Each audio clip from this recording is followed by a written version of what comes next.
Hola, muy buenas noches. Les damos la bienvenida a otra emisión nuestra en que ponemos un tema sobre la mesa y como se acerca el fin de año, se acerca el 55 aniversario del triunfo de la Revolución, hemos decidido no dedicarlo a pasar, digamos, por el juicio crítico los problemas de valores que sufre nuestra sociedad hoy. Vamos justamente a lo contrario, vamos a poner valores sobre la mesa.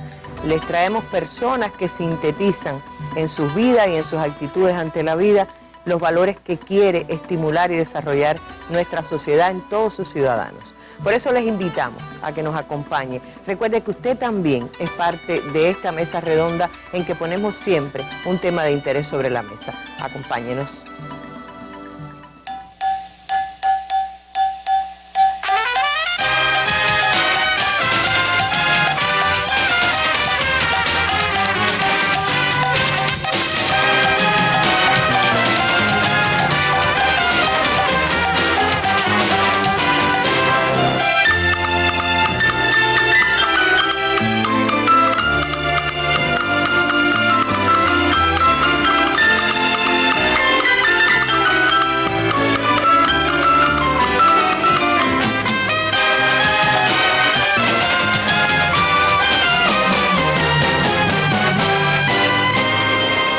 Y hoy es un día para decir, adivinen a quiénes trajimos a esta mesa redonda. Me da muchísimo placer decirles que nos acompaña, aunque creo que se deben haber visto cuando la cámara se acercaba. René González Segueret, héroe de la República de Cuba, uno de nuestros 5 héroes de la República de Cuba, 4 que todavía sufren prisión. Él viene en representación de ellos también. Gracias, René, por aceptar nuestra invitación.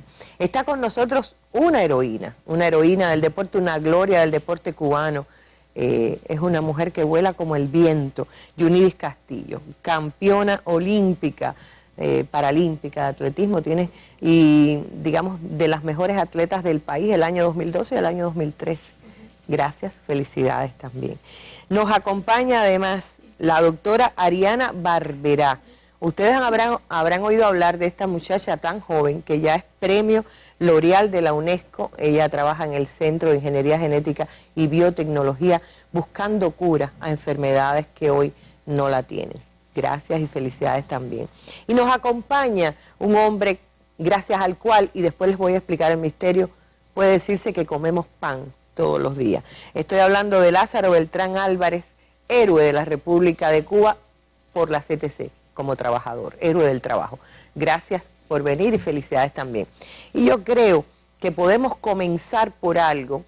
La elección que hicimos en el equipo que trabaja la mesa redonda fue siempre partir de personalidades que nos hayan conmovido hasta las lágrimas y hasta la risa también durante este año 2013.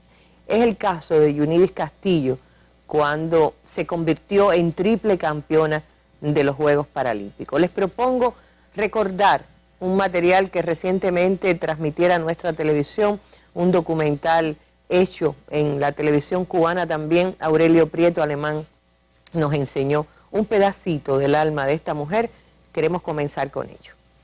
Primer hit eliminatorio en los 100 metros, la cubana Yunidis Castillo por el carril número 3, se adelanta rápidamente, 50 metros de carrera, sí, puede romper el récord mundial, Yunidis Castillo lo va a romper, sí, el tiempo extraoficial 11:96 y supera el 12:04 hecho en Beijing en el año 2008, récord del mundo para la santiaguera. Yo creo que ella ha demostrado la potencialidad que tiene el deporte en nuestro país y fundamentalmente ha demostrado un talento tremendísimo. Son eventos emocionantes, eventos bonitos, eventos que muestran la interesa tremenda que tienen estos atletas, la forma en que se entregan. Y creo que sí, que merece una transmisión en la que uno tenga el corazón puesto en eso. Yunidis es una atleta que despierta eso. Van llegando a la recta, va a salir con ventaja Yunidis. Atención, Yunidis va con buena diferencia. Cuidado con el récord del mundo que está en su poder, 24:93. Viene Yunidis cubriendo los metros finales, sacando una tremenda diferencia. Va la cubana sobre la meta y hay récord mundial. Representa en estos momentos muchísimo para el movimiento deportivo cubano, para los atletas actuales y las futuras generaciones. Sencillamente es digna de admiración, de respeto, de todo el cariño de nuestros millones de compatriotas. Mi ídolo en el deporte es Ana Fidelia Quirós, porque bueno, luego de su accidente vi cómo ella se superó cuando esto yo era una niña todavía, y entonces al surgirme mi accidente, ella fue la que me dio ánimo para prácticamente yo incorporarme a este deporte para discapacitados y superarme y ser alguien en la vida. A mí me sorprende ver la maestría de Yunidi con esa discapacidad que tiene, que le ha ganado a atletas convencionales que tienen sus dos brazos, sus dos piernas, y ella puede hacer cosas grandes. Ya lo ha hecho.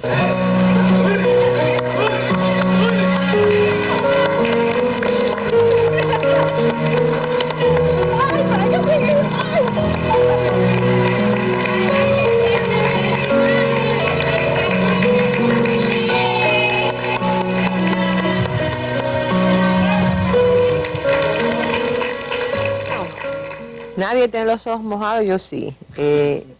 Quiero agradecerle a Aurelio Prieto Alemán que tuvo esta magnífica idea de hacer este documental que cuenta más que la historia propia de Yunidi. Ya no sé ni qué te voy a preguntar, fíjate, no, es una broma. Yunidis Castillo, le preguntaba yo a ella de dónde salieron las reservas. Hay un poquito de secreto en eso de inspirarte en la figura de Ana Fidelia Quirós, pero también tiene que ver mucho tu familia, los que te rodearon. Regresemos brevemente, un poquitico, a ese momento en que una muchacha que se interesaba por el deporte, por el judo en particular, sufre un accidente terrible, pierde tantas cosas, y cómo pensaba en aquel momento y cómo salió de ese bache. Bueno, muy buenas noches a todos los amigos televidentes que en este momento están escuchando y están viendo la mesa redonda. Y para ustedes, muchas gracias por la invitación. Y me uno a la felicitación de Aurelio Prieto, porque realmente siempre está haciendo un trabajo con nosotros, los atletas discapacitados, maravilloso, y me uno a esa felicitación. Decirle que luego de mi accidente me sentí muy mal, porque era una cosa que no me lo esperaba, porque siempre me cuestionaba que por qué a mí, por qué, porque realmente en ese momento era una niña y pensaba como tal. Yo decía, no me he burlado de nadie, no criticaba a nadie que tenía una discapacidad similar, porque era a mí. Y entonces, a partir de ese momento tuve que enfrentarme a retos en la vida diferentes, porque me preguntaba también quién se iba a fijar en mí, quién me iba a aceptar como persona. Me enfrenté también a muchas críticas de niños también que se burlaban. Pero bueno, gracias a Dios que mi familia me apoyó en todo momento a todos los pasos que iba a dar en mi vida. Yo siempre he practicado deporte, antes del judo también practicaba natación, taekwondo, he practicado casi todo, todos los deportes, habido y por haber, y estoy nerviosa. No, ¿crees que el deporte también te hizo hacer las cosas, te hizo enfrentar la vida con más fuerza? Sí, como no, realmente el deporte... Hay algo que no dijiste, que yo puedo decir como un pequeño chisme aquí, aunque la mesa no es de ese tipo de cosas, pero me dije, pensé que nadie se iba a enamorar de mí, y después tenía una cola de enamorada. Sí, Dios, pero... realmente. Entre ellos tu esposo actual, que sí, debe saberlo, la cantidad de enamorados que tiene esta mujer bella que paró el tráfico aquí en el estudio cuando llegó. Gracias. Ahí estoy nervioso. No, tú no estás nervioso. ¿Por qué seguimos? ¿Por qué no hablamos nosotros de ella? ¿Se animan ustedes? Sí. Qué impresión, René. ¿Conociste a Yunidis en la Asamblea Nacional aquí en el estudio? Sí, la conocí en la Asamblea, coincidimos ahí un momentico, pero me llamaba la atención el documental porque, bueno, estamos viendo en un solo espacio y bastante breve, no solamente a Yunidis, sino estamos viendo a Juan Torena y a Ana Fidelia. Y cuando hablamos de valores, bueno, no puedo olvidar a Juan Torena, como no podía dejar de llorar cuando estaba en el podio. Juan Torena con el corazón. En aquellas Olimpiadas, y bueno, en la Fidelia todos conocemos la historia de ella. Y bueno, no podía dejar de pensar primero en el deporte como formador de valores. Y segundo, en la coincidencia entre estas tres personas que entre sus valores tienen un corazón muy grande. Yo la veía a ella con la niña, como trataba de inspirarla. Y me daba cuenta de que, bueno, coinciden en eso los tres, ¿no? Ese corazón que los hace tan grandes, tan buenos cubanos, tan buenos seres humanos. Y yo creo que esas son las cosas que sostienen una sociedad también, ¿no? Y por las que tenemos que luchar y que tenemos que en muchos casos hasta recuperar. Yo recuerdo que cuando yo era muchacho, todos saben que yo lo veía a las villas. Al equipo de pelota. Y era una época en que, fue la época en que terminamos con el profesionalismo en el deporte. El INDER produjo esas estrellas que todavía nosotros, los que tenemos en mi edad, admiramos. La pelota revolucionaria se desarrolló. Y yo recuerdo que a mi hermano, a Roberto y a mí, nos gustaba ir a sentarnos en el banco de industriales y a fajarnos con los industrialistas. Y después que terminaba el juego salíamos y nos dábamos un abrazo con toda aquella gente, ganara quien ganara, perdiera quien perdiera. Y bueno, hasta el próximo juego. Y yo me pregunto si yo pudiera hacer eso ahora, no estoy tan seguro. Y yo creo que tenemos que empezar en esas cosas, que hay cosas que todavía merecen ser recuperadas y merece que luchemos por ella. Pero bueno, ella, Yunidis, y tanto ella como el mismo Juan Torena, Ana Fidelia, nos demuestran que son cosas que todavía están en nosotros y que pueden ser recuperadas. ¿Qué lectura hace Ariana, por ejemplo, cuando ve una historia como la de Yunidis? No, a mí realmente me ha emocionado mucho la historia de vida de Yunidis. Yo pienso que su vida es ejemplo de sacrificio, de dedicación, de esfuerzo también, y yo pienso que es realmente un ejemplo para todos los cubanos, en particular también para los discapacitados que pueden sobreponerse a sus limitaciones. Y realmente nada, felicitarte por tu gloria. Yo pienso que eres motivo de orgullo por la gloria que has alcanzado y que le has dado a nuestro deporte nacional. ¿Cómo es que te dicen del viento? La hija del viento. La hija del viento, que vuela. Y es además, yo, en el momento que veníamos para acá, veníamos juntas, había una bandera cubana gigantesca a un costado del Ministerio de Educación, y ella se emocionó tanto, esa es mi bandera, como me gusta, digo, y como emociona ver esa bandera sobre tus hombros. Usted no ha hablado, y lo veo un poco así recostado, como diciendo, esto no me toca. Lázaro, un hombre como usted que trabaja tanto, que a veces hasta las 3 de la mañana cambiando la tecnología, eso es otro secreto que vamos a develar después, ¿tiene tiempo para ver el deporte y emocionarse con esto? Sí, como no. Yo vi el deporte... Las hazañas de Yunidis. Las hazañas de todo. Y me quedé, mi esposa se quedó encantada con eso. Y se parece mentira que tenga, sin verdad, y tenga tanto corazón. Tanto corazón. Lo mejor de todo es que es una mujer que sonríe siempre, que ha encontrado un motivo de alegría maravillosa. Yo ahorita voy a sacarle otras palabras. Evidentemente tiene una modestia, que es otro de esos valores que a veces soslayamos. Una mujer que ha llegado a lo más alto del podio. ¿Cuántas veces? ¿Cuántas veces has recibido la medalla de oro? He perdido ya la cuenta. Mundiales tengo 8 ganados, 8 campeonatos mundiales ganados. ¿Récord? 11, tengo 11 récords. Personales tengo 5 olímpicas, 5 medallas olímpicas. Ya en total tengo más o menos casi 30 medallas de oro. Entre meeting también amistosos que se han hecho también en diferentes países, que he sido invitada también, nacionales también. Pero decía esta modesta que no quiere hablar de ella. Les digo, así con lo que otros le señalan como discapacidad, maneja su propio auto. ¿Cómo no? No te querían dejar examinar, ¿no? Sí, el médico no quería dejarme examinar porque cuando él me ve que me va a hacer la prueba de la vista, dice, ok, perfecto, pero no se había dado cuenta bien que me faltaba el brazo. Entonces pues me dice, mira, yo no puedo, tienes que ver al jefe de la policía porque realmente no me atrevo a dártelo porque si sucede cualquier cosa después me responsabilizo. Digo, está bien, no está problema. Vi al presidente del INDER, que en ese momento era Eloy, y le dije, necesito que me hagan la prueba como lo lleva normalmente, como lo hace una persona normal, porque lo soy, porque si no voy a estar conduciendo sin licencia y no quiero eso. ¿Entiendes? Y ya, y entonces él habló con el director que estaba en ese momento, que es Navarro, creo que de apellido Navarro. Y él me autorizó que se me hicieran el examen teórico y el práctico. Con la misma exigencia que cualquier otra persona. Y bueno, y se dieron cuenta que yo tenía los requisitos como para obtener mi licencia y me la dieron. ¿Ves? Y lo bien que maneja. Sí, para mí. Yo lo interrumpí, iba a decir algo más. No. Bueno, yo les propongo entonces pasar a otra historia de vida.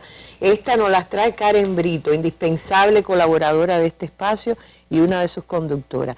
Karen Brito es la que nos propuso sentar a la mesa hoy a Ariana Barberá, porque ella es la que se da cuenta, dice que va a cubrir la visita de la directora general de la UNESCO a biotecnología, y ve que aquella mujer deja al resto de las personalidades que están a un lado y sale a saludar con el mayor respeto a esta muchacha veinteañera.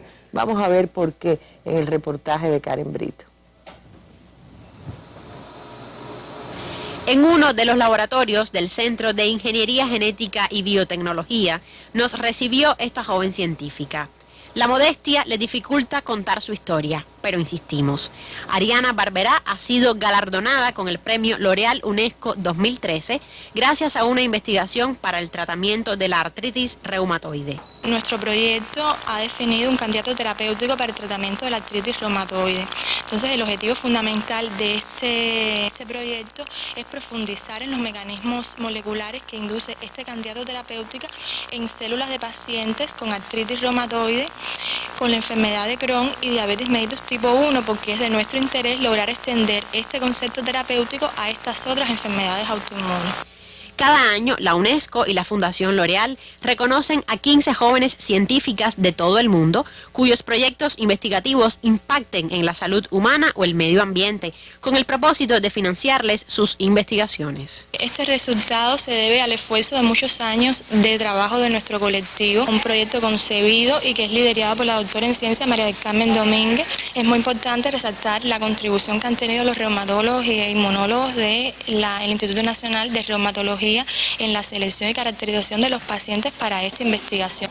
Pero Ariana también se esmera en otros escenarios, esos que solo premia la vida misma. Tiene una familia que, según confiesa, es su mayor alegría. A veces estoy muy cansada, tengo muchas cosas que hacer, pero no importa, yo me focalizo en el niño. Él le gusta que le lea historias y entonces nos vamos a la cama y mamá, una historia, otro cuento más. A veces yo estoy que ya no puedo más porque ha sido un día muy duro de trabajo y estoy muy cansada, pero yo vuelvo a leer el cuento y busco otros hasta que él, porque es difícil que se quede dormido. Mamá, te quiero. Ay, sí, yo soy muy feliz con mi familia, nos sentimos los tres muy bien. En marzo próximo, esta joven recibirá el reconocimiento mundial en la sede de la UNESCO en París. Un logro que vale más cuando se sabe que detrás de él está el esfuerzo de todos los días de una modesta mujer cubana. Karen Brito, Sistema Informativo de la Televisión Cubana.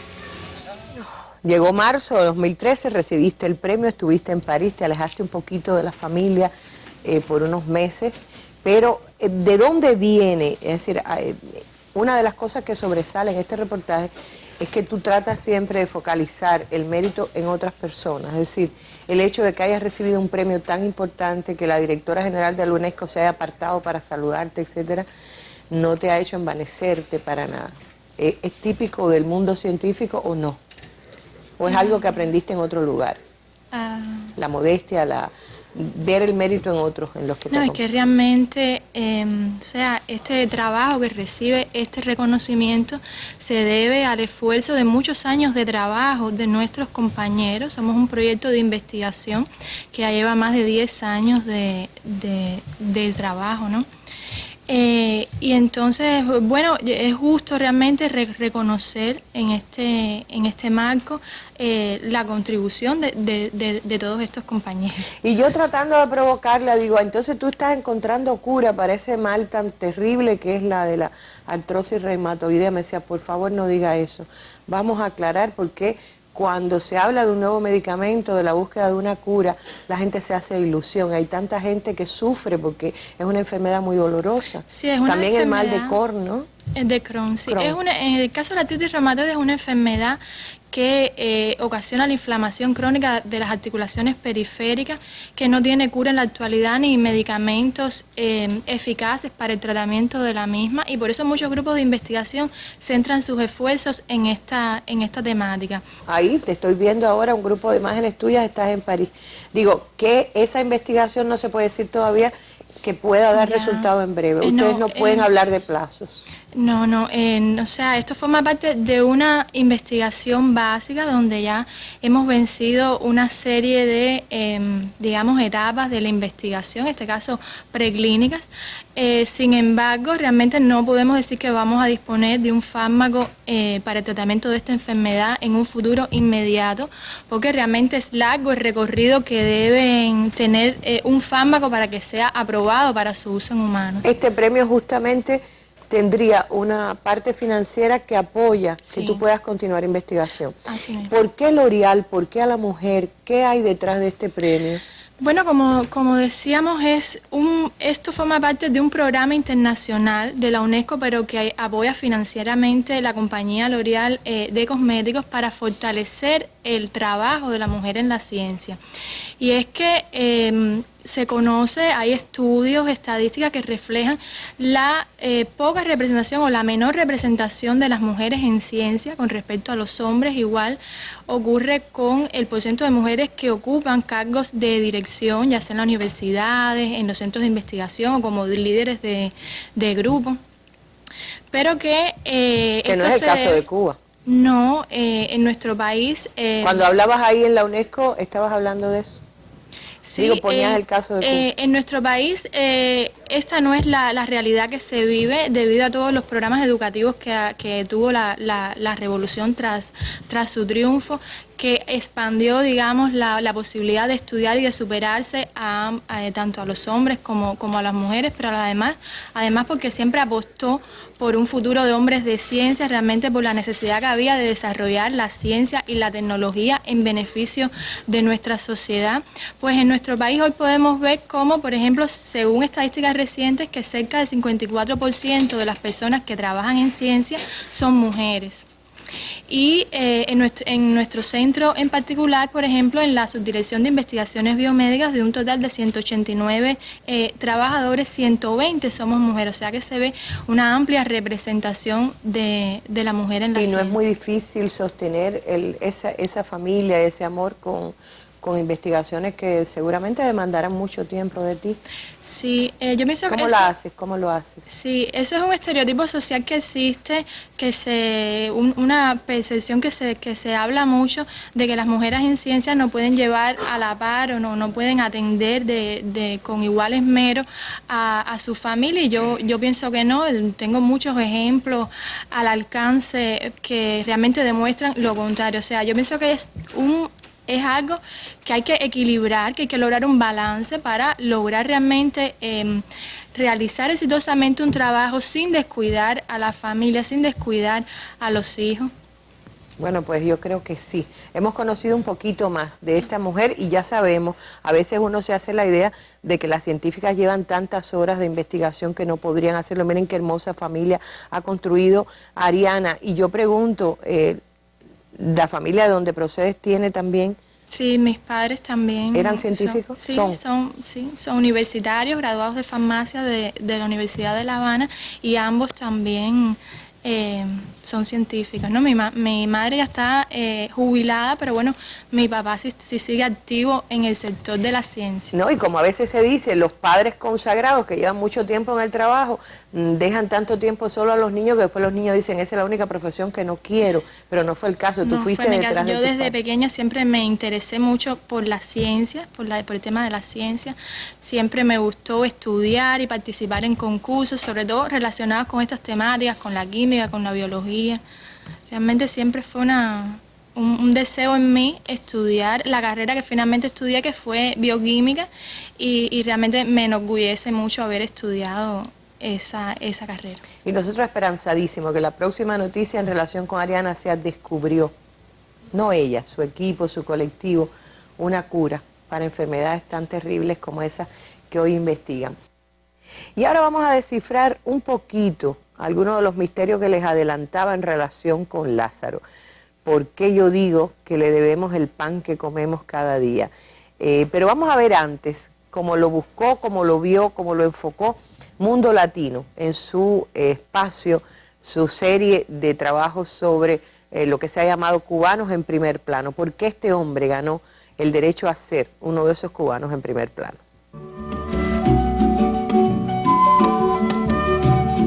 nací aquí en Regla. En 1946 me he mantenido aquí en Regla.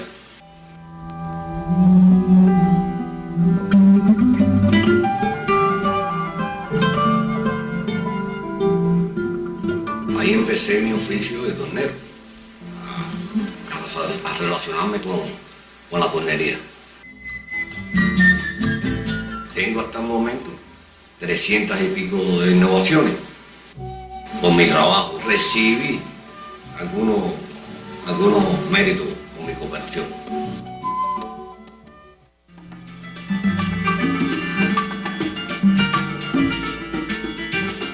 ...22 veces a la Guardia Nacional para un momento determinado hacer esa proeza. Hay que trabajar muy duro, hay que dedicarle mucho tiempo al trabajo. Nunca pensé que fuera a llegar a ese título honorífico, pero bueno, llegué y me sentí muy satisfecho y muy correspondido.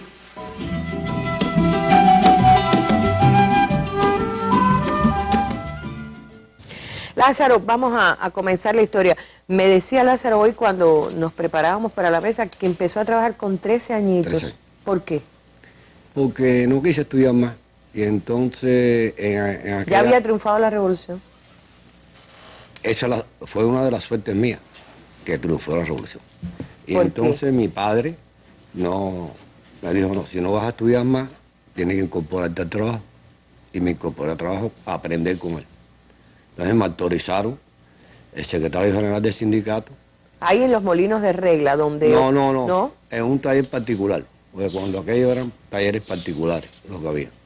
Y entonces empecé, después se intervino el taller, y entonces empecé a dar clases con los soviéticos, y después estudiar de noche. ¿Clase con los soviéticos de mecánica? Tornería, todo lo que era la tornería, máquina de herramientas, todo, empecé a hacer piezas, y ellos daban los cursos teóricos y los recibíamos prácticamente. Y después yo estudiaba de noche también.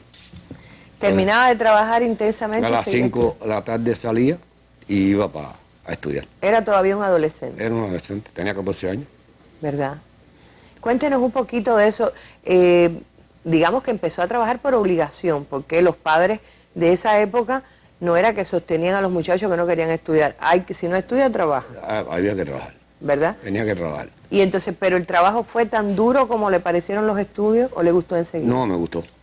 Me gustó, me agradó y puse afán por aprender.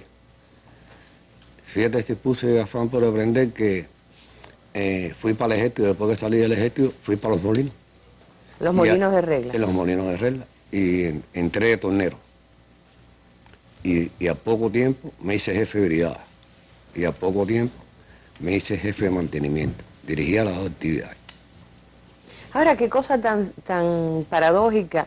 No quiere estudiar, pero apenas empieza a trabajar, que ya la revolución triunfó, hace estudios de noche, con un sacrificio tremendo, porque terminar en la tarde e irse a estudiar, dice, a veces sin comer. Terminaba a las 5 de la tarde, ya no podía, a esa hora no podía comer, tenía que coger la guagua e incorporarme a mis estudios. Salía a las 10 de la noche, todos los días. ¿Y qué terminó la facultad obrera? Sí. ¿Vieron cómo le cuesta trabajo sacarle las palabras a la gente que trabaja como Lázaro y que investigan y que hacen los ejemplos? Casi siempre son poco habladores. Yo sabía que me tenía que lidiar con este problema en esta mesa redonda, pero por lo menos podrá explicarnos por qué tiene la medalla de héroe del trabajo. Sí, yo empecé a ganarme galardones, medallas, estímulos, y entonces le dediqué tiempo a eso, muchas horas de trabajo.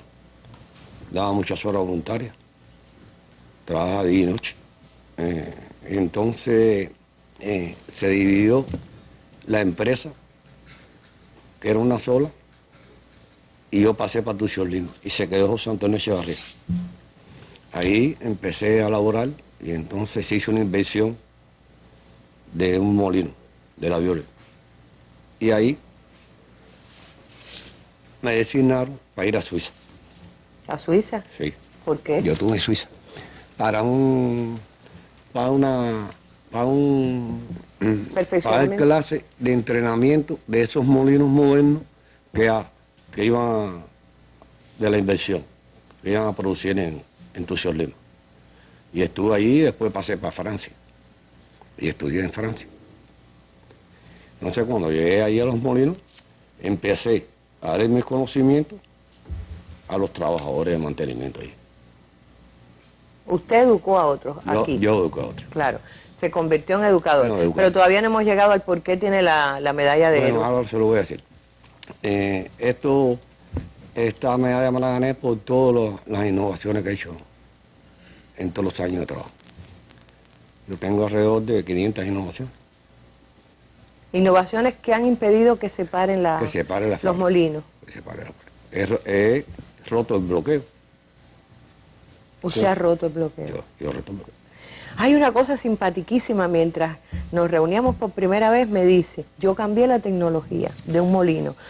¿Por qué no lo cuenta? Porque yo eso todavía no me lo puedo creer. No, en este caso, como se había deteriorado el reductor ese, y es el reductor principal. ¿Qué es el reductor? Un reductor que es un elevador que recibe un trigo, el grano, que sale del barco y lo lleva a las cámaras de recepción del molino. Y se deterioró. Ya ese era un reductor que no iba ahí, pero ese es el que en un momento determinado se consiguió que era un central. Era una adaptación. Una adaptación que se hizo y se deterioró. No había otra opción de poner ese reductor, porque el que estaba de fábrica se había deteriorado, ya no podía seguir haciendo su función. Y se puso el reductor ese, y entonces tuvo una rotura. Y entonces, cuando ellos me lo traen, que era un sábado a las 2 de la tarde, yo le dije, mira, esto se demorará más o menos 3 a las 4 de la mañana. No tengo que cambiar toda la tecnología esta. Ya esta tecnología no se la puede dejar porque va a seguir trayendo problemas y situaciones. En ese momento había un barco de 11.000 toneladas de trigo. El INSA, que es una empresa mixta. La industria molinera. La molinera, la empresa mixta, le hacía falta trigo. De pasarle trigo para sus cámaras, para remojar, para poder moler. El Tusión Lima también, que paró la fábrica completa. Entonces yo, confesioné, cambié la tecnología completa y montaron el equipo y lo montaron en enero. Principio de enero empezó a funcionar. Se terminó el barco las 11.000 toneladas, se pasó trigo para Linza, se pasó trigo para Tusión Lima y siguió funcionando la fábrica. Y llevo un año trabajando. Sí, una rotura. Y con una tecnología suya. ¿Por algún lugar dice que es una tecnología de Lázaro o no? Sí. Hay un documento de la ANIL que representa todos los trabajos que tú haces. Y hay un libro allí que lo reconoce y en un momento determinado lo pagan también. El Estado paga las innovaciones. De todas maneras, usted no es un hombre que haya trabajado nunca por dinero, porque tengo entendido que estuvo 8 meses trabajando sin cobrar después de haberse jubilado. Sí, me jubilé por situaciones de salud. Y entonces me fue a buscar el director, me dijo, oye, hace falta que vaya para allá. Pero en esa época no hacían contrato para los jubilados. ¿En qué año fue? Pues, bueno, yo tengo 67, yo me retiré a los 60. Estamos en el 2013. En el 2003. Sería en el 2006 más o menos, ¿no? 2006. Y entonces trabajé 8 meses ahí, ya yo me iba. Ya me iba a retirar, porque ya habían entrado otro director y el del otro director no te vayas, que yo te voy a pagar. Y verdad que me pago. Y yo no me quedo aquí un par de meses más. Dice, no, un par de meses no, yo te voy a pagar. ¿Y hoy está trabajando? ¿O ya no? No, ya no. ¿Ya no trabaja? Ya lo pasaron para otra industria. No, usted. Yo sigo trabajando. Bueno, es que él me dice que tiene 67 años y yo no me lo creo tampoco. Yo le he preguntado, ¿usted se tiñe el cabello? Y me dijo, no, para nada. No. Porque yo realmente me lo tengo que teñir y tengo menos edad que él. Entonces, pero es el trabajo el que lo conserva también. Yo cojo las cosas con amor. ¿El amor es el secreto? Es un secreto. Porque yo la cojo con amor, con cariño. Y entonces tengo buen carácter. Y al tener buen carácter no me hace que salga ninguna cana Y cuando hay los trabajos que hay duro y todo, yo lo enfrento, pero tengo resultados. Bueno, pero tiene resultados y ya los ven. Cuando se dice separan los molinos de trigo, separa la fabricación de pan, y el pan, como se dice, es el gran alimento. El gran alimento. Ahí tienen, sentada a la mesa, una recordista de atletismo paralímpica, una recordista de la ciencia y un rompedor del bloqueo, además de un héroe de la República de Cuba. Díganme si la mesa no está realmente servida para que aprendamos un poquito de dónde y cómo se forjan los valores humanos. Pero si faltara, vamos con Oscarito a la calle. Esta vez la calle no buscó los problemas, buscó personas que se parecen a las que tenemos sentadas a la mesa. Una educadora, con ella vamos. Yo quería ser maestra desde pequeña, pero ya cuando yo fui creciendo, decía que me gustaría enseñar a leer y escribir niños que tuvieran problemas, porque los veía por la calle pidiendo limosna, eran el alma de reír de todas las personas, y yo decía, con ellos se pudiera hacer algún trabajo. Pero mis profesoras me decían, ay, Esther, ese sueño está muy lejano, porque ¿cómo tú vas a hacerte especialista para trabajar con esos niños? Cuando se nacionalizaron las escuelas, empecé a trabajar en la primera escuela que crea la revolución, porque yo participé en la nacionalización del Instituto Psicopedagógico Crespo, que era donde yo trabajaba. Pero entonces después hicieron la primera escuela de enseñanza especial que radicó en Ciudad Libertad. Yo alfabeticé, pero no alfabeticé en el campo, porque ya yo estaba trabajando, ya yo era maestra, y tenía mi aula, y entonces no podía abandonar mi aula para irme a alfabetizar. ¿Y qué hice? Pues donamos las vacaciones en correspondencia con el sindicato, nos propuso que donáramos las vacaciones y alfabetizamos en la ciudad. Yo alfabeticé en el barrio Las Yaguas, en Luyanó, en mi 3 meses, ¿sabes que antes eran 3 meses de vacaciones? En mis 3 meses de vacaciones, pues alfabeticé, y entonces soy alfabetizadora popular. Yo me siento feliz porque la felicidad no es hacer lo que uno quiere, ¿no? Sino hacer, ¿no?, lo que se necesita, y amar el resultado que uno tiene de ese trabajo. Para mí la educación es un sueño cumplido. Yo, cumplido no, porque todavía yo no me he jubilado. Yo sigo trabajando, yo estoy activa todavía, aunque no frente a los niños, que ese ha sido, la causa principal mía. Yo nunca quise trabajar en otro lugar que no fuera en la base con los niños, porque para mí los niños es lo máximo, como dijo Martín, porque yo siempre me refiero a Martín porque yo soy muy martiana, y los niños son la esperanza del mundo, y de verdad, tengan problemas o no los tengan, ¿no?, hay que atenderlos, igual que Fidel lo dijo en La historia me asumirá, que no iba a desatender a ninguno de sus hijos, y ellos son parte de esos hijos de Fidel.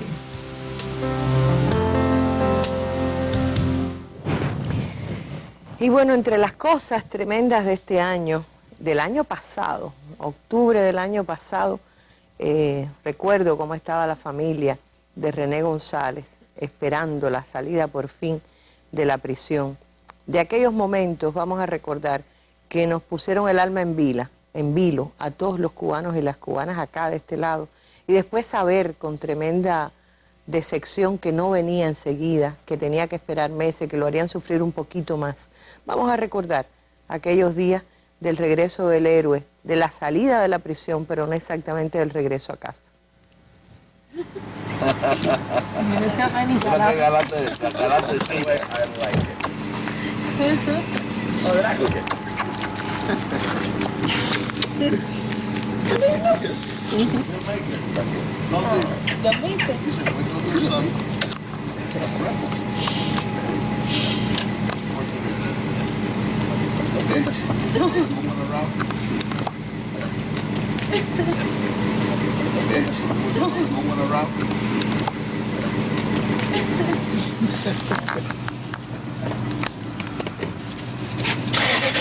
Hoy aquí con la familia, compadre, todo perfecto.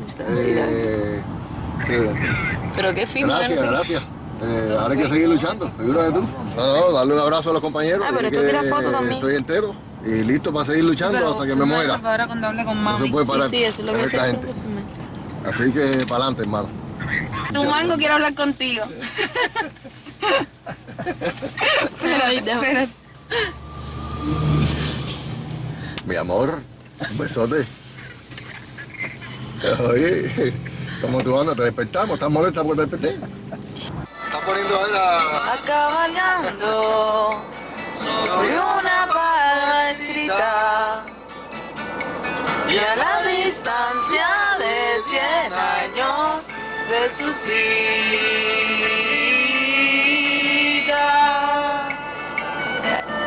Hablando con su Amalia. Aquí estamos con Silvia ahora. Sí, mami, que la que más te gusta es Mayo. Ay, Mayo, me gusta. Papi, ¿te habías oído esa canción? Sí, seguro. Arlene te la había puesto, sí, seguro. Sí, claro, que ponga Arlene. ¿Qué te dejaste de las otras partes que están viejas y no te lo oí? No de la luna, un angelote compasivo. Paso delante de la luna, sobrevolando los olivos. Fírmale algo a mi mamá, algo rápido, después le desees algo con... Ay, mamá. Después con calma, pero algo para que le...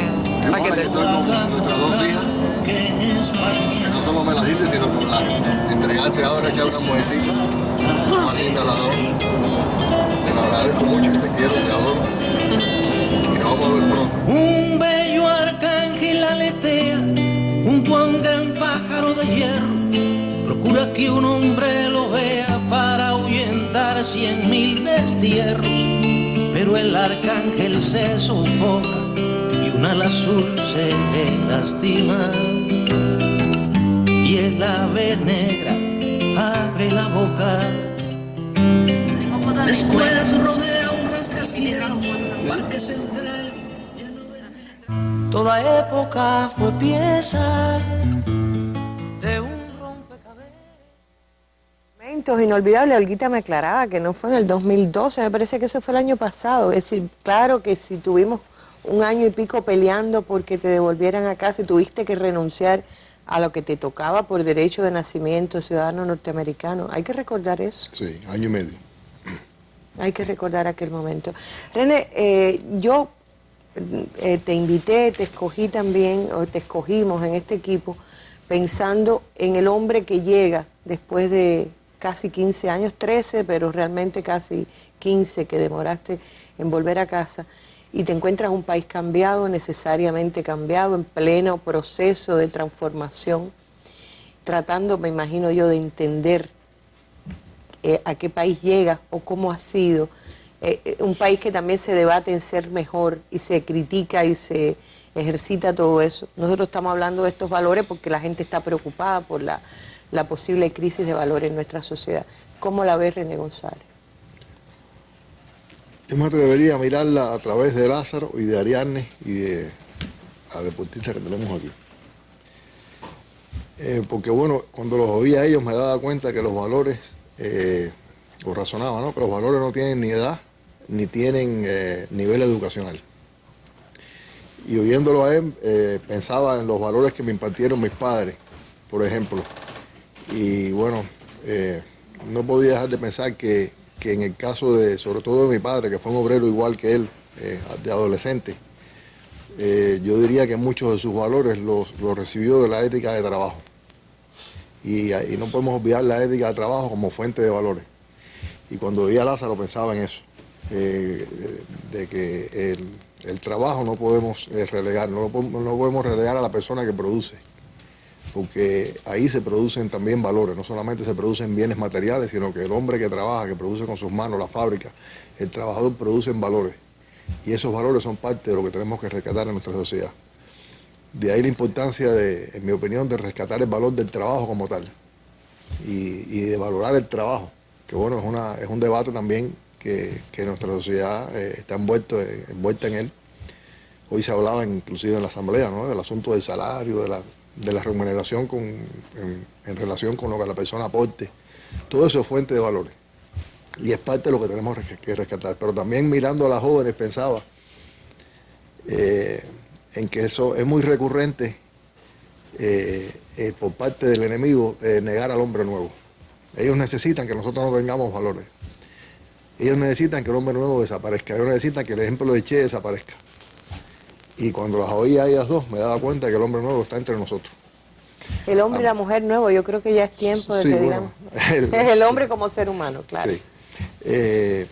Y me resultaba curiosa la modestia de Ariane, porque bueno, ella, inclusive más que un deportista, que bueno, que por la característica de su trabajo es una persona que actúa individualmente contra otros deportistas, pero cuando la escuchaba a ella con su modestia hablar de su equipo de trabajo, pensaba en cuántos talentos no hemos creado nosotros que tienen esos valores, porque cualquiera de ellos en otra sociedad sería una persona privilegiada. Y sin embargo viven en Cuba modestamente, conscientes de que es un país del tercer mundo al que hay que desarrollar, y no se dejan comprar en un mundo en el que, hay que decirlo, el capital sigue mandando, las cosas tienen precio, las personas tienen precio, y sin embargo nosotros no solamente hemos sido capaces de crear talento, sino talento con valores, y lo hemos hecho masivamente. Cuando yo la oigo a ella no puedo dejar de pensar en que nosotros tenemos artistas que en cualquier lugar del mundo vivirían como quieren. Sin embargo están aquí en Cuba y comparten con el pueblo cubano y tú los ves que aportan. Y no quiero nombrar porque son muchos y claro, siempre dejaría fuera algunos. Tenemos mucho talento que además de ser talento tiene ese sentido de agradecimiento que también es un valor hacia su país. Que ha decidido vivir no egoístamente para su obra. Y precisamente han decidido eso, ¿no? Han optado por permanecer junto a su pueblo y aceptar una vida que es mucho más modesta.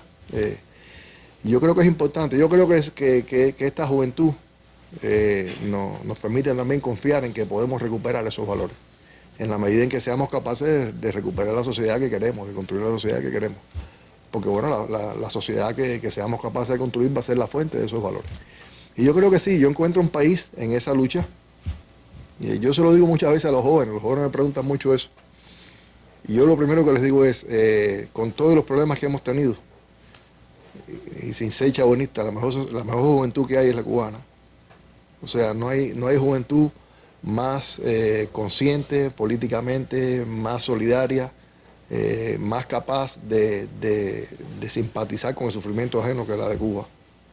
Y eso es gracias a que tuvimos un proceso que creó una sociedad que nos permitió eso. Y bueno, claro, cuando se produce una crisis como la que se produjo en los 90, que todavía seguimos arrastrando su secuela, se producen también, vienen acompañadas de crisis de valores, de problemas de valores. Pero yo creo que sí, que la sociedad nuestra es una sociedad que puede recuperar esos valores. Y claro, depende de que tengamos el éxito que estamos buscando en reconstruir la sociedad y diseñarla a la medida de los valores que necesitamos. Y en cualquier caso, yo me recuerdo siempre una frase que Fidel decía, decía en el principio de los 90, hemos vivido durante años una suerte de urna de cristal, pero la urna se rompió y hay que saber convivir con una serie de fenómenos que contaminan a las sociedades y tratar de vacunarnos contra esas plagas que hoy, bueno, yo creo que lo mejor que pasa es cuando la sociedad decide autocriticarse y señalar todos los problemas que tenemos. Quiero volver contigo hacia el final para hablar de los 4 que faltan como ejemplos de los mayores valores de nuestra sociedad, pero quiero darle la oportunidad a ellos. Casi no hablaste, te sacaste, que me siento, estoy nerviosa y mira esta mujer que es capaz de tantos récords. Muy brevemente, si tú tuvieras que decir la deportista del año 2012, del año 2013, la que le saca las lágrimas, las emociones y la que inspira, porque así como te inspiró una vez Ana Fidelia, tú inspiras a muchas jóvenes, a muchas mujeres en el mundo. Sí, cómo no. Soy cristiana, le doy gracias a Dios por esto y Realmente en ese momento cuando Ana Fidelia me inspiró, yo también me tracé la meta de que yo iba a hacer lo mismo. Que a través de mí yo inspirar a muchos niños discapacitados y no personas discapacitadas también a que fueran capaces de enfrentar la vida como lo estuviera, porque hay veces que vemos la discapacidad como un medio de morir, como que ya se nos acabó la vida, y realmente tenemos que ver las cosas positivas. Ahí empieza un nuevo enfrentamiento, un desafío. Un desafío que realmente la persona tiene que saber batallar con eso y no verlo todo como negativo. Solamente tener las bendiciones de despertar todos los días, de ver a tu familia, de ver a tu esposa, a tus hijos, a quien tengas alrededor. Pienso que es una bendición que no se puede dejar pasar por alto. ¿Usted quería? ¿No? Bueno. Esas cosas, como esa persona que con ese dolor, porque yo me imagino que el problema físico que lo llevó a usted a jubilarse temprano, tiene que ver, es muy doloroso, tiene que ver con los huesos, con la columna. En la columna tengo 4 vértebras en mal estado, por el peso que hice. Pero ya cuando me fueron a buscar, ya dije, voy hasta el final, ahora sí voy hasta el final. Ya no me pueden sacar más de ahí. Hasta que yo no tenga más energía, ¿no? Entonces sí tengo que retirarme, pero voy hasta el final. Hasta el final. ¿Tú querías decir algo, Ariana? Sí, sobre esto que estamos hablando hoy, sobre la sociedad que construimos, los valores que hemos puesto hoy sobre la mesa y estas personas que te acompañan.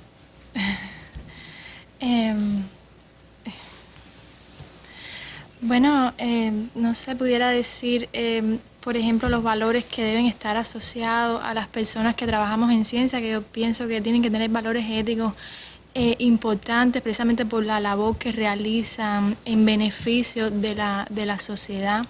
Yo pienso que es importante la responsabilidad en este sentido ante la investigación que se realiza, por el compromiso, como decía, que tenemos para con la sociedad, pero además es importante la honestidad en este campo, porque debe prevalecer siempre la verdad científica, sea cual fuera el resultado que se obtiene, así como la transparencia en toda esta investigación.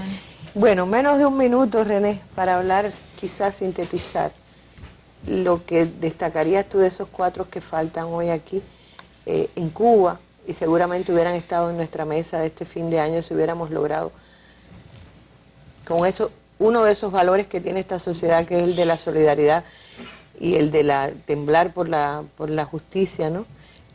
Contra la injusticia, más bien, lo tendríamos acá. Arlene, yo diría que, no sé, porque tenemos poco tiempo, que a los 5 nos tocó defender algo que yo diría que es el resumen de todos los valores, que es la dignidad como ser humano nuestro. El proceso desde un principio buscó convertirnos en indignos. Ese fue el propósito de los fiscales. Y para ese propósito aplicaron toda la capacidad de coerción, que no es poca, de que dispone el gobierno más poderoso y más criminal de la contemporaneidad. Y decidieron descargarla sobre nosotros 5. Y yo creo que en última instancia se trató de defender nuestra dignidad, lo que nos hace a nosotros distintos de los animales, que es en definitiva, yo creo, esto es un poco redundante, pero es un poco en definitiva el valor de los valores, porque los valores nos hacen personas, nos hacen distintos. Los animales tienen instintos que a veces nos parecen, instintos, yo diría, positivos para perpetuar la especie, etc. Pero solamente el ser humano es capaz de irle dando forma a esos instintos y convertirlos en valores y convertirlos en ideas abstractas. Y al final lo que nos hace evolucionar como seres humanos precisamente es eso. Si no, todavía seríamos animalitos o estaríamos en la esclavitud, no nos hubiéramos preocupado y estaríamos de lo más contentos como esclavos, no sé. Y en definitiva eso fue lo que se dirimió en el juicio. Nuestra condición de humanos, de seres humanos, de nuestra condición de poder seguir siendo personas dignas, que yo creo que sintetiza todos los valores que hemos logrado atesorar. Desde que, aquí hay una cristiana, desde que se escribió aquella famosa frase tan bella que dice, ama al prójimo como a ti mismo. Y de eso se trató. Y eso es lo que están defendiendo ellos todavía, la dignidad no solamente de ellos, sino la dignidad del pueblo cubano, que ha sido capaz de enfrentarse precisamente por sus valores, por los valores que nuestra sociedad ha sido capaz de crear, ha sido capaz de enfrentarse exitosamente por 50 años al imperio más poderoso de la historia. Bueno, muchísimas gracias, sobre todo gracias por el ejemplo, gracias por ayudarnos a terminar con tantas esperanzas y tantos lindos mensajes, lo que ya son las últimas horas o los últimos días del año 2013, que es también un año de celebraciones con todos los méritos que ustedes lograron y con haberte traído a casa el 2013, sí, fue cuando por fin ya llegaste a casa, llegaste a tu familia, llegaste al amor, que es otro valor que rodea todo lo que hemos hablado hoy. Feliz 55 aniversario de la Revolución, que es también ese valor que construimos todos y que nos ha permitido, como decía él, con valores morales sobre todo, sostener este esfuerzo durante 55 años. Gracias. Y a ustedes muchísimas gracias por su atención, muy buenas noches, muchas felicidades en el año nuevo.